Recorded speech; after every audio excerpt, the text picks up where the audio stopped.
আপনাদের দোয়ায় মুরগির ঘরটা শুরু করলাম। আর আমার কিছু মুরগির দরকার, 60 থেকে 70টা বাচ্চা মুরগ, 2 মাসের বা 3 মাসের, 4 মাসের। কারো যদি মোরগ থাকে, দেশি মোরগ, এগুলা আমার সাথে যোগাযোগ করবেন, আমি নিব। এখন বর্তমানে আছে 20টা, আরও কিছু আনবো। এটা মধ্যে 60 থেকে 70টা মুরগি রাখা যাবে। আপনারা যদি দেন তাহলে যোগাযোগ করবেন আমার সাথে, কমেন্ট বক্সে নাম্বারটা দিয়ে যাবেন। আমি চাঁদপুর সারাস্তি থানা থেকে বলতেছি। এখন 20টা আছে, অনেক মুরগি আটবে এই জায়গাত। এই যে মোরগ আছে কিছু, হালকা কিছু ছোট ছোট, 2টা বড়, আর বেশিরভাগে বাচ্চা মুরগি বেশি। বাচ্চা মোরগগুলো এই সাইডে। আজকে আরও কিছু আনবো।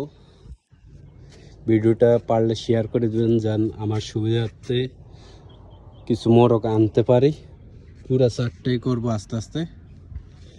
দেখি মুরগির কি অবস্থা। আপনারা যদি দোয়া করেন, ভালোবাসা দিয়ে যান, হয়তোবা আরো বড় করতে পারবো।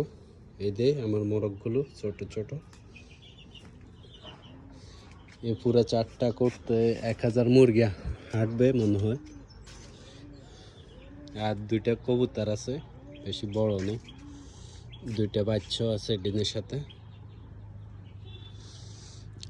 যত বেশি শেয়ার করবেন তত বেশি আমার ভালো হবে, কেননা যারা মুরগি বেচেন দেশি মোরগ, তাদের থেকে আনবো। আর যদি আপনাদের মোরগ থাকে, আপনারাও আমার সাথে যোগাযোগ করবেন।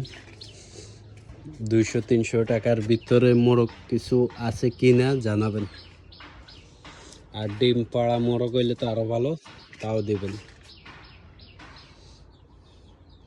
আপনাদের দোয়া এগিয়ে যাব, আশা করি আপনারা আমাদের পাশে থাকবেন। এই এলাম আমি, এই এলাম আমার মোরগের ঘর। ঠিক আছে, প্রবাসী জীবন ফেস থেকে সবসময় আমি ভিডিও দিয়ে যাই। আমি সাকিব হৃদয় আপনাদের পাশে আছি। যারা নতুনরা আমার পেজে কমেন্ট করে যান, আশা করে তাদের পাশে আমি থাকব।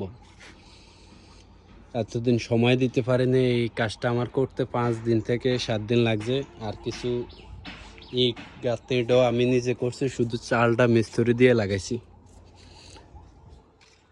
এই কারেন্টের শর্ট দেওয়া আছে, কেউ যদি ঢুকে অনুমতি লয়ে ঢুকবেন এটার ভিতরে, নাহলে শর্ট খাবেন।